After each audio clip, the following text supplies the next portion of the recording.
Hey, welcome to Rock Your Faith Out. I am Michael Cadry. I am so pleased to have with me my good buddy Trevor Tyson join me on this episode. What's up, Trevor? What is up, my guy? We made it happen. We are doing the thing. I'm not overseas. We're here. Yeah, you fresh back from Germany, man, and with your band. I'm not sure. Was that your first time at the event altogether, or was that just your first time performing? That was my first time at the event. Okay. I'd never been out of the country before. Wow. I mean, I've been to Cancun, but that doesn't count, right? Right. Sure So it does. Germany was cool. Got to go perform with the Holy Name dudes and eat schnitzel. So that was fun. Yeah, nice. Real schnitzel, not the stuff you get in the grocery stores here in Publix or whatever. Oh, yeah, not that. We're of course talking about the Loud and Proud Festival that happens every year out there, full of Christian metal artists, and it was got to be a wonderful experience to have your band Heal the Hurt perform out there in front of an amped up crowd. I saw some of the posts, purely amazing, and I want to talk a little bit about the band Heal the Hurt. Because I know that plays into a big part of your faith journey, and I've known you for I don't know how long now, maybe close to 5 years. When Lacey and I when Lacey first introduced me to you, but I don't know, man. You're one of my favorite people, and you're just you're killing it. You guys, you're just such a go-getter. You've got something in mind that you want to do, and you just make it happen, man. I applaud you because. Forget about your age, right? There's not a lot of people on earth that can do that, right? I mean, I appreciate it. I'm kind of a self-starter. I want to do something. I go out and do it. And so when I see somebody else, especially several years younger than I, towing that line, man, I don't know, man. You set your mind on something and you just go for it. And that's amazing. I mean, everything from the Trevor Talks and then your transparent media and now Heal the Herd, everything in between. I want to take my audience on a journey with you with a deep dive into your faith. And so this is a little bit different than this is your life type of story. Yeah. But it kind of is. So. Let's go back to your upbringing. What kind of household did you grow up in, and did you get the faith instilled in you from an early age, from your parents, from a friend? How'd that start out? So I grew up in a, I guess you'd say, middle-class household here in Georgia, with three brothers. So it was two sets of twins that were 18 months apart. We grew up in the Baptist church, and I remember going to things like Awanas and Vacation Bible School and all that good stuff. But I was always interested in faith, and I would say I've always identified as a Christian. But my faith journey got a lot stronger as I went into middle school and started going to a youth group here in town. And from that point on, is kind of around the same time I figured out about bands like Skillet and Red and Flyleaf, etc. And I just always had this fascination with rock music, and the fact that you could have a faith element within it was just always intriguing to me. And at the time I didn't realize it, but it was because there was a piece of me that I was seeing in that. I just thought I was really into it, Right. But I would say my story changed a lot over the last 3 years, because I've been a Christian my whole life, but going into like Trevor Talks and all that good stuff, somewhere along the way there was a disconnect where I felt like I had to continue to raise the bar and stay up to meet these standards if I wanted to stay relevant and fit into this niche of the industry that I was in. And the pressure was just way too much. I can't even begin to explain. Like, I just didn't want to be anymore. I didn't want to be here. And it's interesting because the show is all about like take care of your mental health, like be a good Christian, but behind the scenes, like I don't even know if I believed some of it, you know. Hmm. Oh, wow. I had to go through some humbling for recovering from severe burnout and just consistent panic attacks that I couldn't get rid of. And it was a hard season. It was not fun, and I wouldn't wish it on anybody else, but I'm grateful for it because through all of that, I had to be forced to hit a reset button. And because of that, this heal the hurt thing actually happened. I never considered myself an artist, never knew I could write a song, never knew any of that. I was never going to give myself time to even figure it out. But growing up as a Christian, everything that happened from point A to point B, which I would say would be 2022, my faith got deeper and it became more real because somewhere I'd put it on ice while still operating within it, and it got real to me. Wow. I feel like a lot of people wait for these come to Jesus moments and then they really find their faith. And I used to always think it was so dumb. Why do you wait for something like that? Shouldn't you already know? And I'm like, oh, I did it too. Even though I already knew Jesus and knew everything. Like I knew the lingo, I knew how to dance around everything. And I don't blame the Christian entertainment industry at all. There for a while, if you would have asked me, I would have said absolutely. But the pressure of trying to fit into that it's not Jesus. It's interesting. I don't. It's very. I'm still coming to terms with what that is, right? Because Right. you you're not going to get promoted by certain entities if you're not doing X, Y, and Z and only doing that. They keep it so buttoned up that I don't even know that it's obtainable for anybody. So I'm not going to bash it or anything, but I found myself at the end of myself within that, and it it was a blessing in disguise. I couldn't have said that at the time or maybe even a year after, but now I'm like, I needed that reset. And I feel like a lot of us wait until we hit that like rock bottom. You don't, everything's like clustered around you. And then you're like, oh, I need to make a change. Something's critically wrong. Right.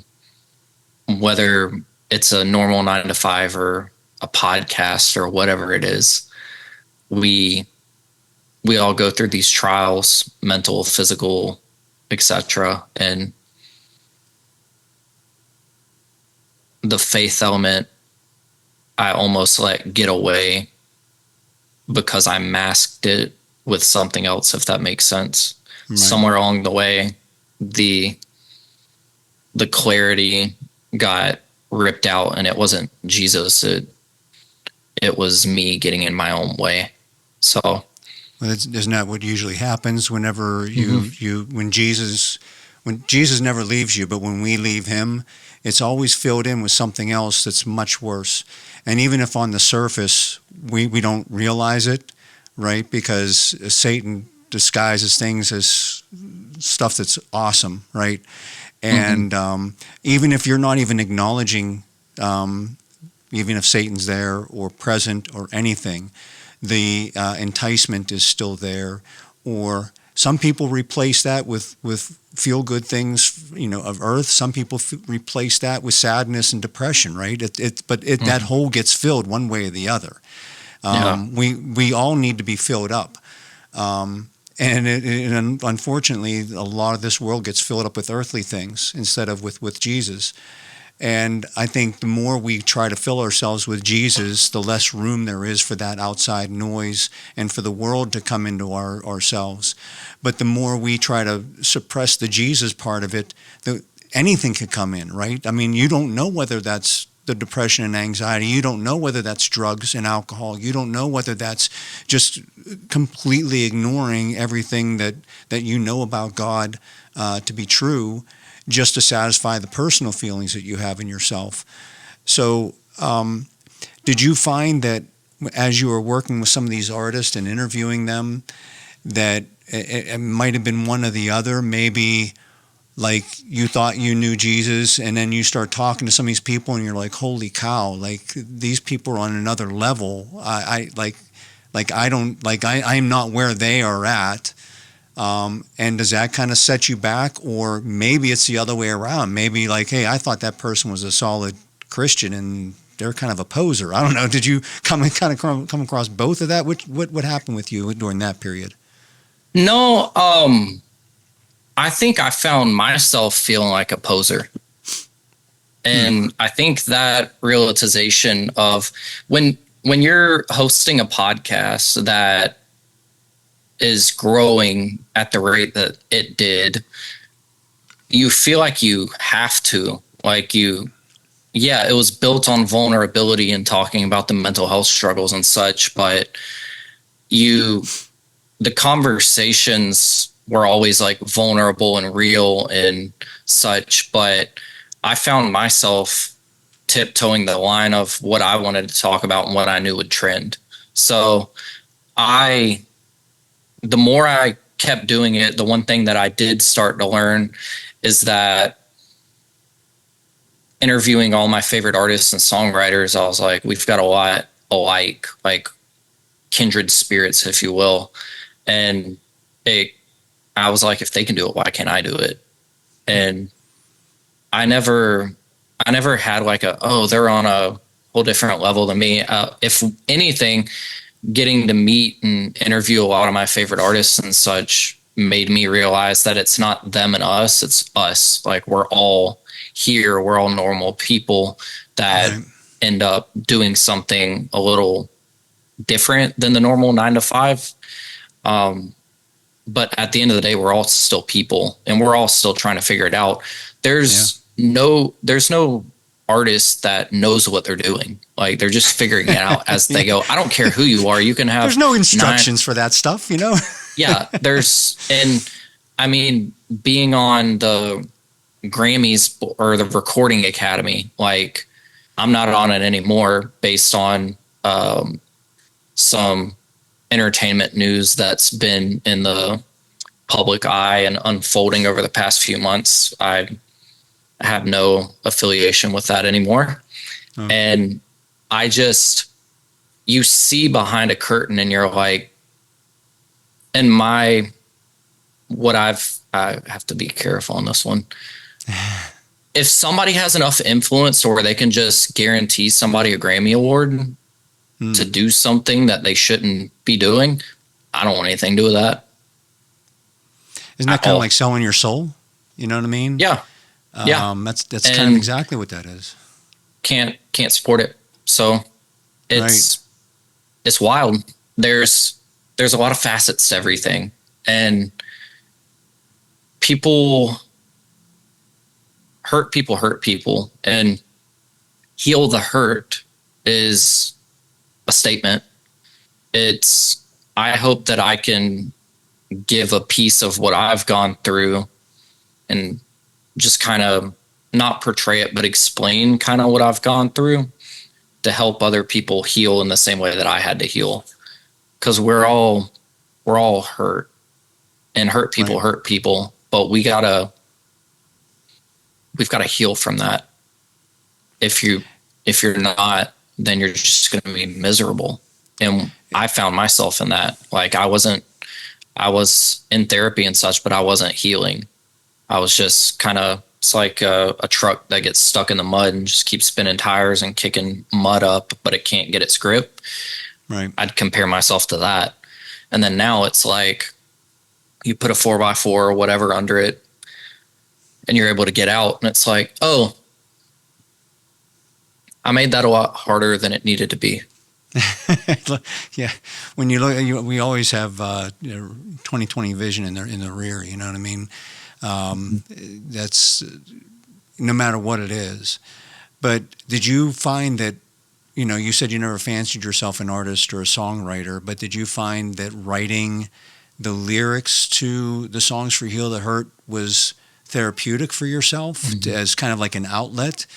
And it's a kind of a two-part question. And first of all, I'm sorry, my overhead lights went out, so it's like I got in the dark here a second or so. Anyways, but the other side of this, and I'm sorry, I'm going to make this maybe 30 seconds long.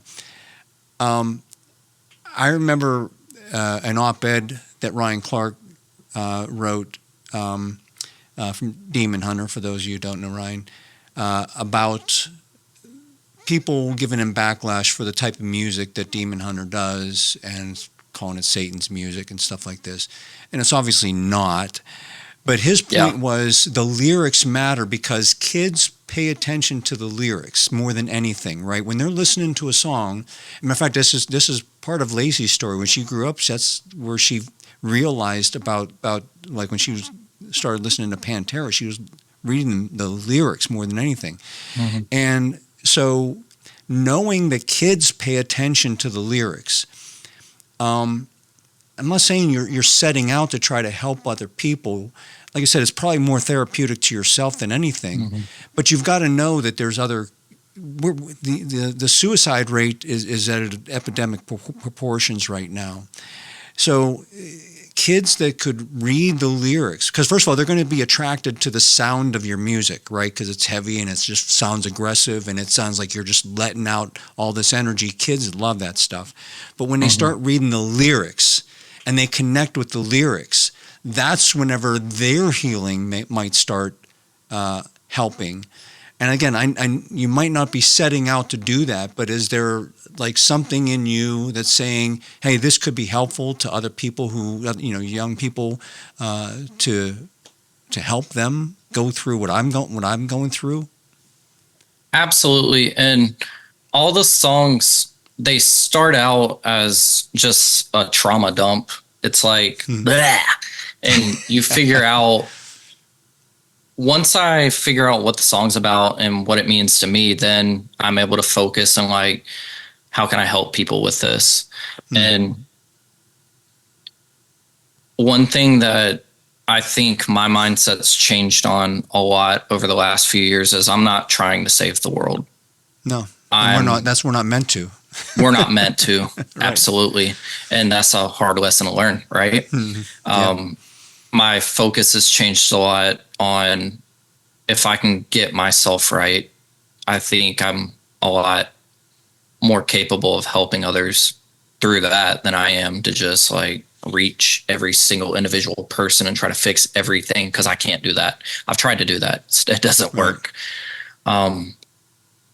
The lyrics are very intentional, and I try to pinpoint a hopeful lyric in at least every song that I can. But like there's a hopeful lyric in every song that we put out on this EP, but there are some songs on the next project that I'm like, I think it'll be, the project as a whole will be hopeful and help strengthen people. But some songs, and I get bashed a lot, by the way. I see where you're hinting at too.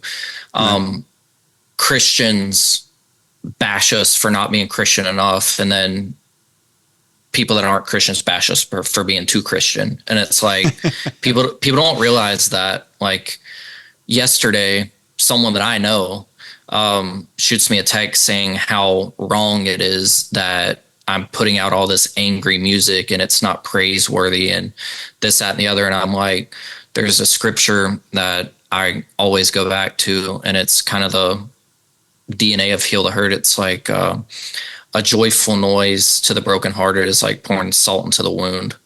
And I'm not trying to pour salt into the wound. I'm trying to help people like heal. Like, right. They all start as a very therapeutic thing for me, and I'm just mapping out what I've gone through, and you could take it and run with it if you want to or whatever. But a lot of Christians hear aggressive and angry sounding songs and they're like, that's satanic. And it's like, no, you're just like living in a bubble. Right. Go listen to everything else. I was about to list off some names, but go listen to that if that's what you want to listen to. I don't listen to a lot of non-metal music.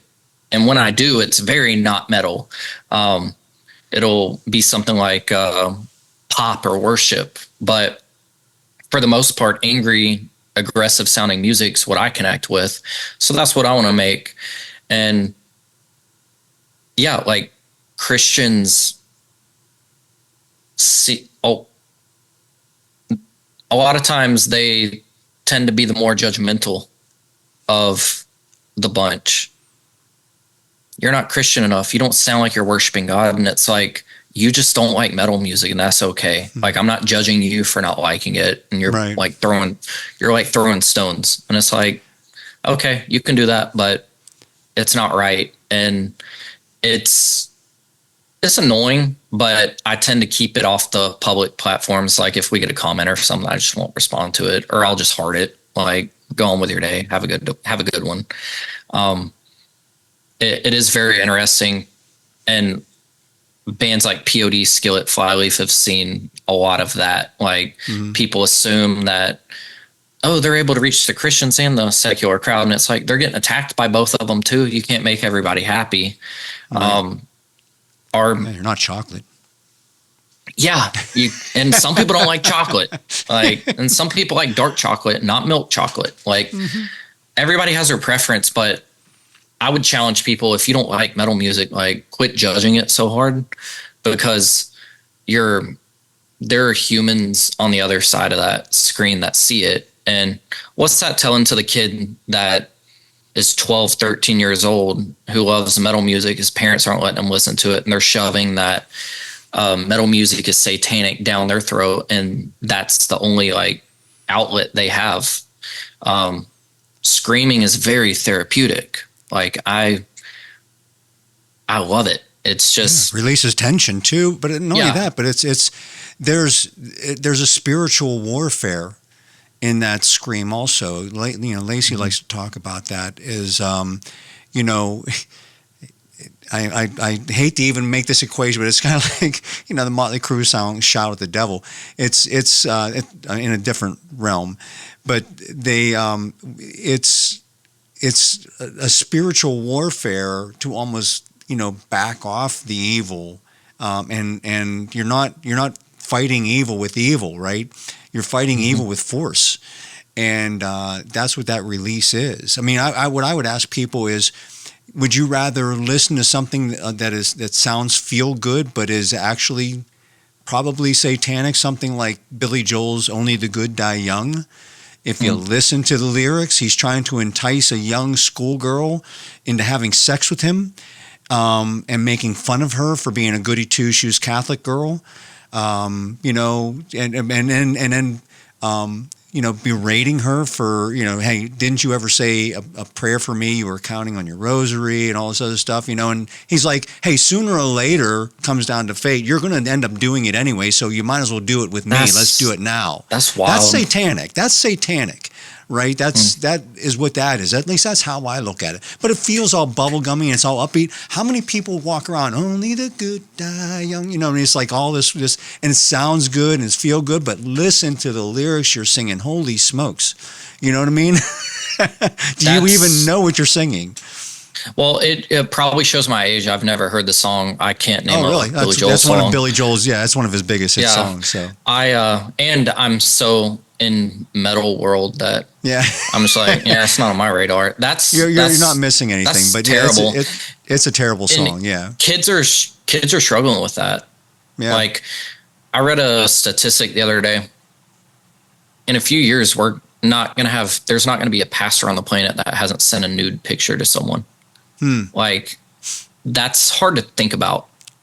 Yeah. And it's because of and my first response reading that was, don't project that onto this generation. But then you think about it and it's like, these kids are getting spoon-fed like social media and hiding in the dark and what happens behind closed doors. Right. and it's sad.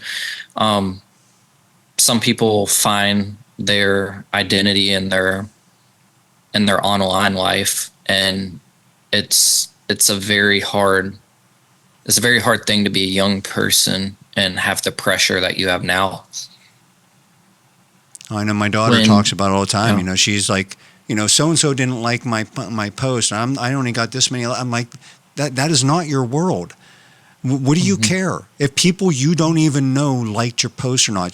These kids, it's all about how many likes you have, how many friends you have, and there are even people left and right just start befriending people they don't even know, and like that becomes their world.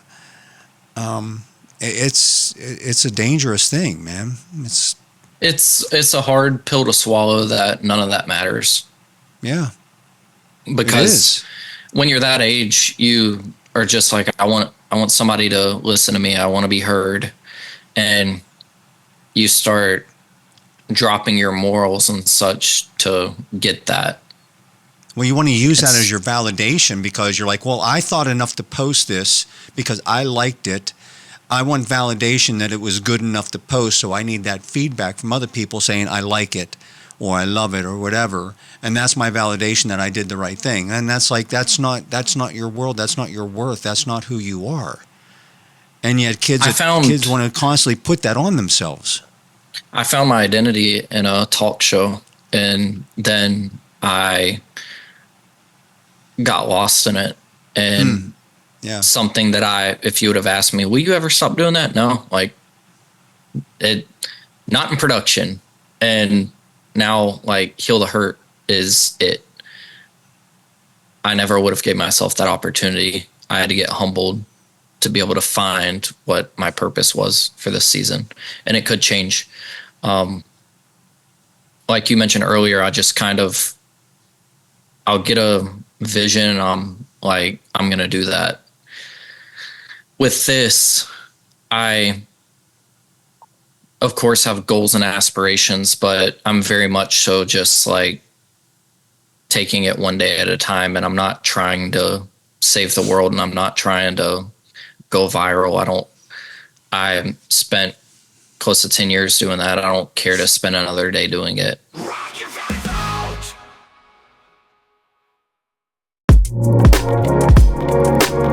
At Salvation Consulting, we help streamline and optimize your production process.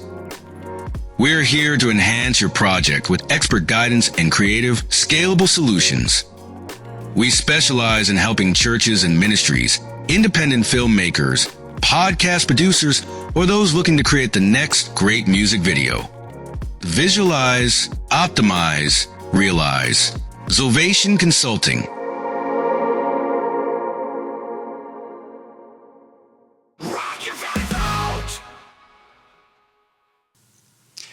Well, and how did you discover your beast mode? Right? I mean, because you do. I mean, you come across, if nobody knew who you were and they're just watching you perform, they're like, man, that guy is a beast. Did that just come out when you were doing this? Did you know you had that and thought, yeah, that's the direction I'm going in? Like, how did that come about? I learned how to scream and just listening to bands like Red, August Burns Red, and a lot of Red bands. I would just mimic what I would hear in the car on the way to school when I was driving. Of course, I couldn't do that in the car with my mom before I could drive. She would have been like, eh.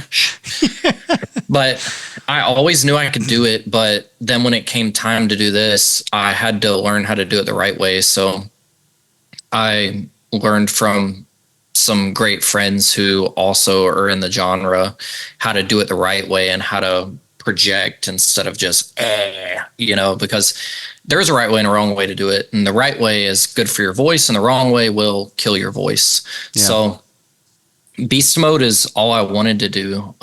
Singing I did not want to do. Miss Sturm pulled that out for Withering. And I'll probably do a little more on this next thing, but I like screaming. I like the style of metalcore music, and I just like heavy music in general. Like, what were we saying? It's like beat downs with breakthroughs or breakdowns with breakthroughs. That's what I want. I want to provide something that's going to help you find that breakthrough in your life, or for you to gravitate towards to help you to get to that. But it's going to be packaged in a breakdown for sure. I like screamy music. I think that if you didn't have the path that you took, like you said, to kind of go downward before you came back up to get to this spot, do you think maybe that helped with you prepare for maybe some of the negative feedback you get from people with the song? Because you're just like, look, it's not for you. That's fine. Just move on. Look, I know I'm doing something that's good for me. I know I'm doing something that's good for Jesus. I know other people are going to get into this. I know other people are going to read the lyrics and it could help them, whatever. It's a lot easier, I think, to handle the haters when you are solid in your faith. And like you said, we're always working on it, right? Look how much older I am than you, right? And I'm constantly working on my faults and my errors and my sinful ways. So, but that had to help in some way get through all of that. It did, and I can honestly say, like, I really don't care. Right. I make songs that I like, and I don't delete the YouTube comments. You can go through like, your singing's too pitchy, blah, blah, blah, blah. Like, don't listen to it. Like, right. Yeah. I'll keep it PG. Like, don't listen to it. Right. That I really don't. I don't care, and that's not going to change. Like, I'm making songs that I like, and I feel like that's the best spot to be in as an artist, for me in this season at least. I like it. I think it's cool, and I listen to it. Like, artists that don't listen to their own music, it's like, what are you making? Like, my band's my favorite band because it's exactly what I want to do, and it's been fun. Like, being in Germany and hearing people scream "stained glass" like back at us, that was wild. Right. It's that's gotta be cool. Yeah. It's very different. Like, and I got to experience a lot of backlash with the podcast because it was Christian, but it was also mental health centered and wham, like, can't make everybody happy. So, like, I got to grow my backbone or strengthen it before I came into this, and that's been a blessing. But again, like, I can't please everybody, so I genuinely just don't care. And I've even been saying behind the scenes, like, if you're not buying merch and listening to our music, like, I'm not going to listen to your opinion. If I wouldn't hire you to be our producer or my vocal coach, I really don't care to hear your opinion. Right. And that I hope that doesn't come across in an arrogant way at all. I don't care. I think, though, that also with choosing a name like Heal the Hurt, you're telling people up front that this music, regardless of what you think of it sounds like, it's healing, right? It's helpful. Mm-hmm. It's not degrading. It's not putting somebody down. This is not like somebody in Washington D.C. coming up with a name for a bill, which is always the opposite of what they come up with, right? This is coming up with a name that's purposeful, that fits what the messaging is in the music, and I think you're telling people right up front. And you didn't come up with an ambiguous name, right? Yeah. Like Skillet. Sorry, John. Or a bunch of different genres into a skillet and see where it goes. Right, exactly. So it was an intentional name, I'm sure. Mm-hmm. But so, like, that, do you feel like you need to point out the obvious to people who say, this music is X, Y, or Z? You're like, well, the name of the band is Heal the Hurt for this reason. We're not hurting anybody. We're not trying to put anybody down or whatever. If I can tell they're genuinely concerned, like, they're coming from a place of like concern, Rather I'll than hate, drop the right. scripture. Yeah, I'll drop the a joyful noise to the broken heart is like pouring salt into a wound. I'll drop that in there. But if I can just tell they're looking for trouble, I'll just heart it to where they know I see it and not respond. But Heal the Hurt is very much so a metalcore band. We are all Christians. I'm not marketing us as a Christian band. We'll play Christian festivals. We'll play secular festivals. We'll play in bars. I'm not looking to do the church circuit. There's nothing wrong with that. I think there's need for bands that do that. I just don't feel as if that's where we're supposed to be, at least in this season.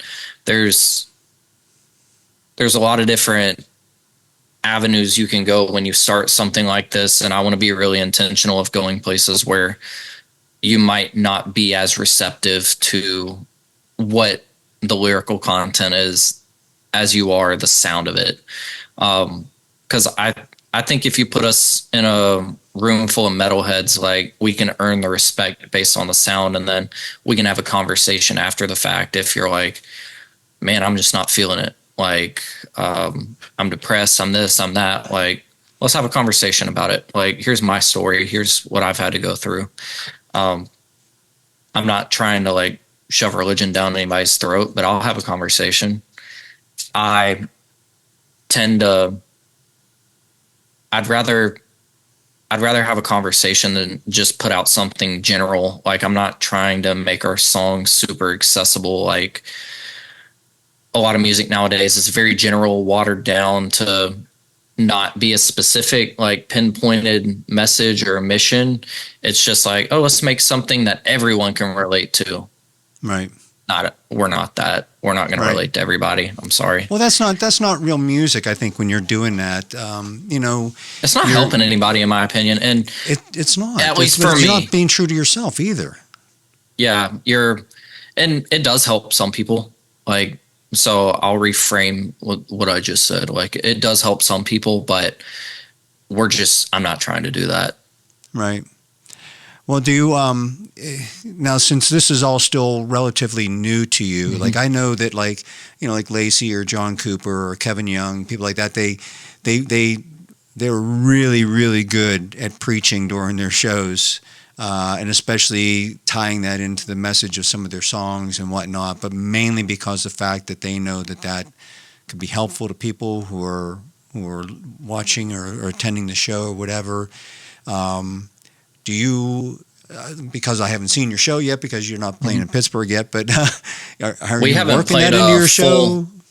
We haven't played a Heal the Hurt show yet. I've done Holy Name gigs, and we have a tour booked. I just can't talk about it yet. Well, that's a good teaser. I'm not the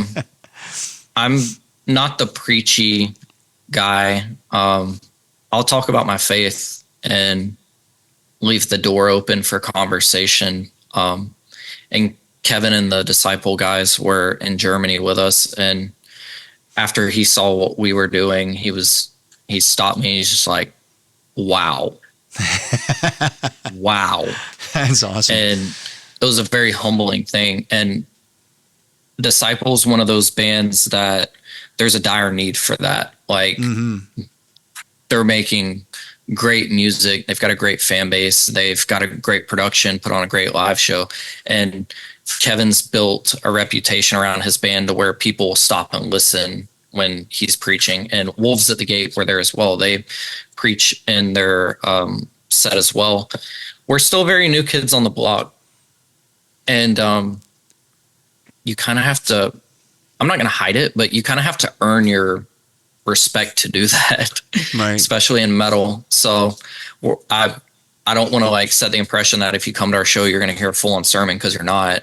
No, but it's got to be natural, right? It's got to be, it's got to come from the heart. And I think that I don't know for a fact that anybody like Kevin or Lacey or even John or anybody that does that, if they set out to do that, I think maybe one day it's just like, I feel like talking about this. You know what I mean? This is what I feel like talking about. Right, exactly. That is something, like, I don't care. Like, Kevin, more than anybody, is so conversational with that I feel as though, like, and I don't know this to be true, but I feel like every single message he delivers to a crowd is different every time. And it's just whatever's coming to his head. That's what he wants to say. It's, like he's so in tune with the Holy Spirit that it's just pouring out of him at that point in time. And that's just got to be natural, right? It's got to come from you, and you can't force it, because then it's not going to seem genuine. And there's plenty of bands that don't do that, Yeah. I know, Mike Barnes sometimes does it, sometimes he doesn't do it. I guess how he's being moved at the show or whatever. And I know people get down on Red a lot of times saying, well, they're not Christians all the time. When look, I've seen them play secular Red. shows. I've seen them play secular shows, and I've seen them play secular shows. Matter of fact, I saw one of the very first shows that Hailstorm ever played was here in Pittsburgh, and nobody even knew who Hailstorm was at the time, and they were opening up for Red, and Mike still went into his preaching mode. I mean, like I said, I think maybe if you go to a Red show and he's not doing that, he's probably just not feeling it, and probably not like I said, it's got to be genuine. But I don't know. Anytime I've ever seen them, the message seems genuine. I don't think that they're posers. I don't think that they're pretending to be something that they're not. And again, people can easily sniff that out if that's the case. And when you're band at the caliber of Red, you're playing with a lot of secular bands, and it's like you don't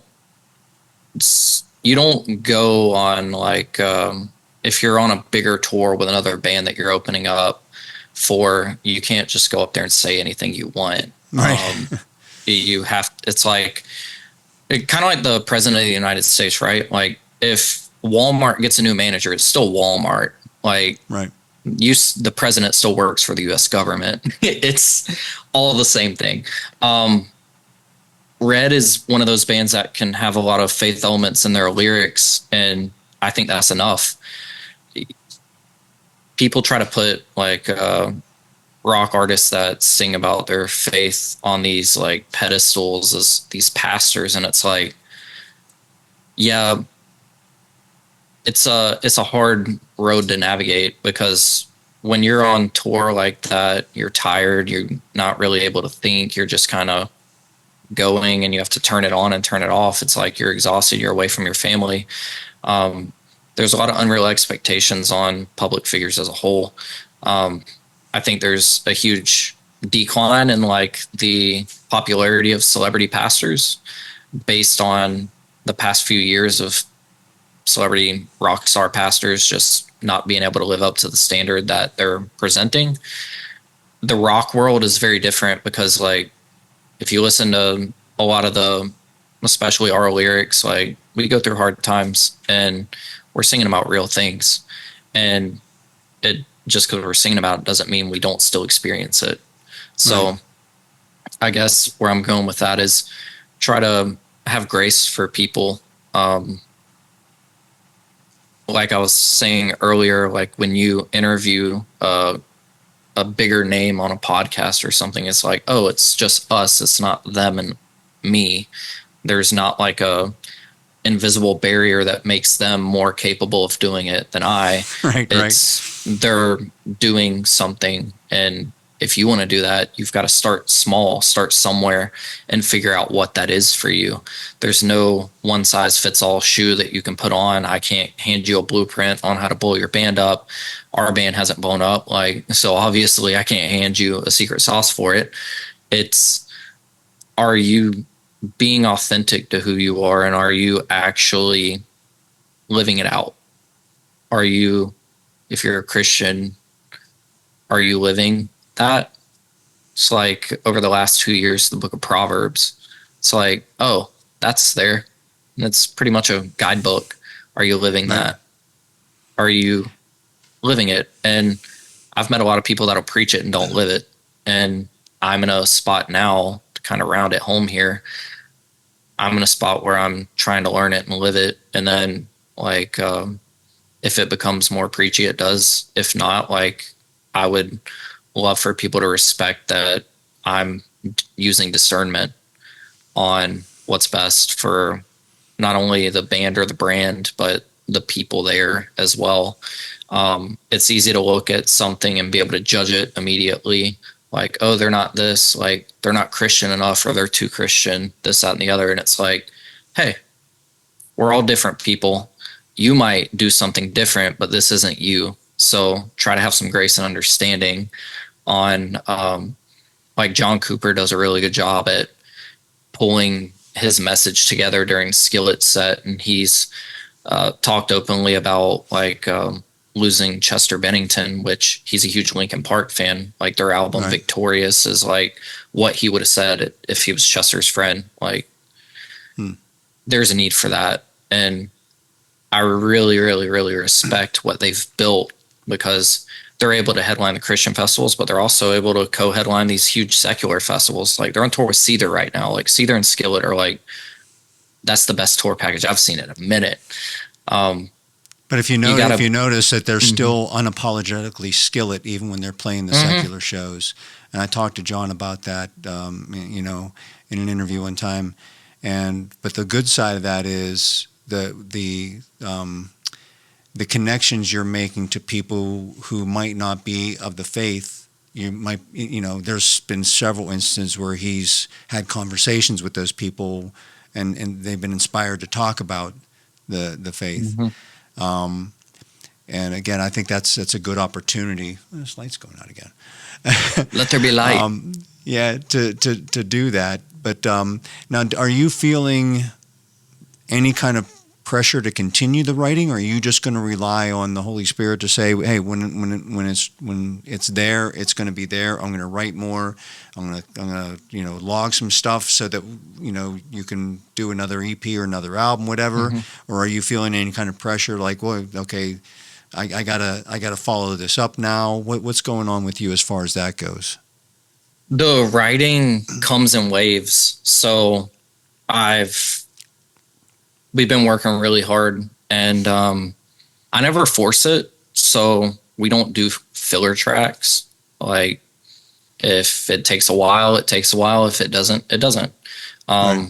We've been hard at work and got a lot of new stuff coming. It's like you go from releasing a single every month and then you put out an EP and then you're like, oh, we're not releasing something consistently every 4 weeks on a cycle. That was kind of nerve-wracking because it's like you build up all this steam and then it's like, are people still listening to it or whatever? But we've been hard at work, and the writing, luckily this round has just been coming naturally. Like I don't feel like I've had to pressure myself. Like the ideas and the collaborations have been, like writing collaborations have been really good, and I'm really excited about the next batch of stuff. Like most bands are like, yeah, we're writing our heaviest stuff yet. Like, yeah, our new stuff it's kicked up a notch for sure. And if you thought this was too heavy, it might be a good spot to get off the train here for you. But we also have those butt rock choruses like Withering. I wrote with Chad Kroeger from Nickelback's voice in my head. I didn't write it with him. I was thinking like, what would he do in this chorus? And I was like, I like Nickelback. And Josh Bramlett from The Protest helped me dial that into what it is. And I like writing with people, and I want to collaborate as much as I can. So like Mike Felker from the band Convictions helped write all the songs on the EP, and he's been heavy in the writing process with me. And then we wrote some with Josiah Prince from Disciple, Kenzie Coyne of Hello Luna. Who else have we been writing with? Patrick Sheckett from Convictions as well. And it's been really fun. The writing process for this, it's a lot more dialed in, and I feel like I kind of have a better understanding of what I'm trying to put out now. the EP is very experimental. Like all the songs are very different from each other because I was still trying to figure out like what our sound is. This one's a lot more. It's a lot different, but it's for sure heavy. But again, there's also going to be those occasional butt rock choruses that you find in there, and I love those just as much as I do the heavy ones. Right. There's a little something for everybody, but at the same time, if you don't like heavy music, it's probably not going to be a very pleasurable listen for you. Well, maybe for those people that's not their cup of tea, maybe they could at least get their hands on the lyrics. Because sometimes I would encourage people to read the lyrics for sure. It's kind of like reading a book, right? You sometimes people like to read a book, some people like to watch the movie, right? So maybe I'm a movie guy. Okay, well, so am I, but I like books as well, but I like movies. Yeah. And some people might like, I'm interested in the message. So if you're interested in the message and you think you can't handle the heavy metal, then just read the lyrics and maybe, you take something away from that, Yeah. So. Yeah, the lyrics are intentional. And if you don't like heavy music, I think if you take time to understand like what metal is for me and why it's so important, I think you can find a common ground of like, okay, I can't listen to it, but I really respect what it is as a being. I want it to be a beacon of hope. I want it to be that thing that people can go to when they need to let out some steam, and also if they need to heal, jump on that healing train with us, because I'm not gonna put out a song that's not there to serve a bigger purpose. Right. That's awesome. Well, is there anything you need to, I know you said you can't talk about a tour or anything like that, but anything that you've got that you want to promote or anything like that coming up? No, everybody needs to go on a deep dive on Blabberbrains and then listen to more Rock Your Faith Out podcasts. That's all they need. Right. Heal the Hurt on all the socials, and the EP's out. We put a lot of blood, sweat, and tears, a lot of miles on the Corolla for that one. And it's just the beginning. So I appreciate you having me on. Yeah. Do you mind if I close us in prayer? Yeah, go ahead. All right, Father God, thank you for my friend Trevor here and for bringing him on the show. Thank you for getting him through the valley of the darkness of death during his dark moments and leading him into a bright light with Heal the Hurt. Thank you for being with him on this incredible journey he's on. Don't ever leave his side. Continue to inspire him. Continue to inspire the people that listen to his music and listen to his word. And God bless anybody that's tuning in today to hear this message and to listen to him talk about his faith, and may it inspire them as well to not only just follow the music, but read the lyrics and continue to keep Trevor in your prayers. And God bless this show. Thank you for getting it kicked off, and thank you very much, Trevor, for being with us. And I ask all of this in the name of your son, Jesus Christ. Amen. Thank you, buddy. And we will, I'm not sure how often we're going to be doing these shows. I'm going to do them as often as I can. Often as we can. As often as we can. So we look forward to more of what Heal the Hurt has to bring and what Trevor Tyson has to bring to the world. So for Trevor Tyson, I'm Michael Cadry. We will see you next time on Rock Your Faith Out. Yeah.